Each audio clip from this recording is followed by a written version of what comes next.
So the first thing I did when I got to Venice, Florida, not the first thing, but, after I'd talked to the cops, I haven't finished telling you that. Okay, I got to go back to that. So I meet this sheriff in town, and he knows who, we're okay. I can drive around town. I can go out to the airport. I can do anything I want.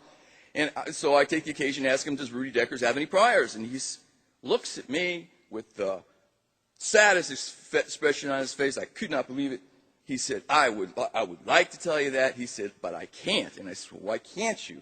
And he said, because the day after September 11th, the FBI came in and confiscated all our files having anything to do with September 11th and loaded them into 2 Ryder trucks right outside this window here and drove them up to Sarasota Airport, where they were driven onto a C-130 and flown to Washington, D.C. with Jeb Bush aboard.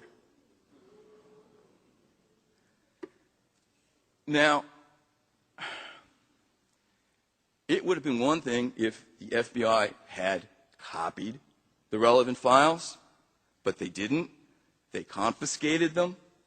And I'm here to tell you that after spending 2 years where the FBI's primary investigation was supposed to be, their 4,000-man team, I can tell you that all I saw that the FBI did was confiscate evidence and intimidate witnesses. There are a lot of people in Florida, and if you think about it, other places too, with what's known as inconvenient knowledge, eyewitnesses to the terrorist conspiracies, movements, and activities while they were in these United States. And I interviewed a lot of what historians call primary sources, eyewitnesses. And the thing I'm about to show you a clip from the thing I'm proudest of. And I found in the news clips 6 local stories about Mohammed Atta'S' American girlfriend, a girl by the name of Amanda Keller. And before she disappeared, she said only 11 words to reporters down there. I can't really say anything, she said. I'm afraid I'll get in trouble. And I went looking for her because obviously she is someone that could tell you what she saw. And it took me 6 months to find her, which is the thing I'm proudest of. I did find her. By the time I found her, it was a year after September 11th. She got a visit every week for 6 months, as did several other eyewitnesses I'm going to tell you about, from an FBI agent, not the same FBI agent, so it's not like you can blame this on a few bad apples. And the FBI agent was interested in only one thing. You haven't been talking to anybody, have you? So there it was in the newspaper. In the New York Times' own local newspaper, that Mohammed Atta had an American girlfriend. And you know what? She's a stripper, she was. She was a lingerie model. She had pink hair. All right? And I'm thinking, this is a year afterwards I discovered this. I found her a year later, and I'm going, geez, if it took me a year to find her, it would have taken the National Enquirer 2 days, 10 days. And what about it, terrorist girlfriend bears all. I saw a side of Mohammed no one else saw, says stripper girlfriend. Right? Why haven't we seen that story? Well, you know what? That story just came out in a Berlin Daily, and I'm proud of this, the day before yesterday. They didn't review my book, but they took stuff right out of it. And this is exactly what I thought the National Enquirer would have printed. That's a picture of Amanda, a picture of Atta, and they're having some kind of kinky sex they're talking about. And it is an illustration of how massive the cover-up has been in this country, that you haven't heard that Mohammed Atta had a girlfriend. He had a next-door neighbor. They all did. How many eyewitness accounts about these people have you read? So damn few. So let me tell you a minute about what a primary source is. I recorded, with videotape, because I'm a TV producer too, but I just wanted it for documentation. I did a 3.5-hour interview, just turned the camera on, talked to her, and I'll show you 5 minutes of it.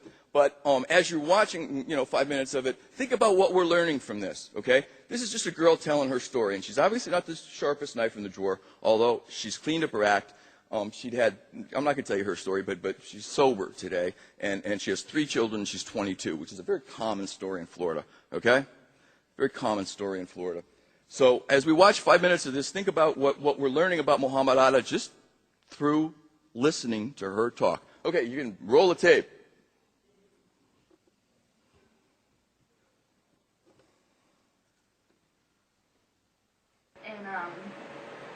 That was when they introduced me to everybody in the apartment. That was the first time I went over there. And that's when I met Angelina and Olivia and the big Dutch guy, but I can't remember what his name is for the life of me, but he's huge. He's like 7 feet tall. He's monstrous. I can't remember his name. He was a friend of Olivia's, and he had lived at that apartment with them.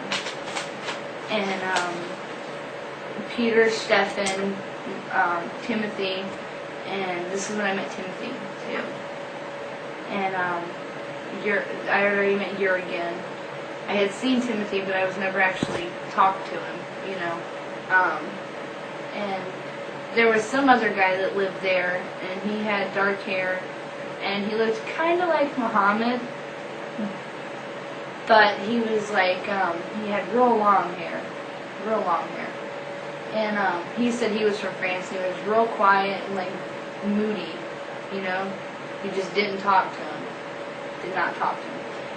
And there was always drinking. If it wasn't wine, it was beer or liquor or whatever. There was always some drinking.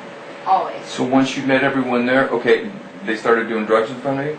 Yeah, I guess because they considered themselves to be comfortable around me. I don't know. They pulled out coke and. You saw Muhammad doing coke? Yeah. Yeah, because they borrowed $1 from me to do it, and they asked me if I wanted to do it. Where was this? That was at the Sentinel Apartments. Okay. There was a glass table that they used to cut it on, and they asked me if I wanted to do it. No, you know, because that's movie shit. Right. You know, the first time I had ever seen it was in the movie from The Doors. Right. You know, so that was movie stuff. I'm like, no. So when did Muhammad ask you to get an apartment with him? How long had you been back from Key West? I'll bet it wasn't long. 3 days. Yeah, I figured it wasn't long. 2 or 3 days, maybe. How did he say it? He asked me if I would find an apartment to split rent with him. Oh, okay. Okay. Whatever. I wanted an out from Robert. Right. So he was like open opportunity for me to run and never look back. And so we went to, I found Sandpiper Apartments. I was the one that looked for those. Right. And at first I had found these little dinky apartments. Tampico Bay is the nursing home that I worked at right behind there. Mm-hmm. I was still working for Papa John's at this point. Mm-hmm. Tampico Bay is right behind there. And when there's a little side street that goes like this between the apartments, and there's like little, I didn't know they were efficiencies, but because they said apartment in the paper, and I went there and I'm like, no. You know, so I found Sandpiper and I met Charlie and I thought he was really nice. I liked Charlie a lot. And we went in there and I filled out the paperwork and I talked him into, he used a check to pay for the apartment, and the check that he used was in the name Mohammed, and I thought the last name on there was that Arajaki or whatever it was, but I only seen an A.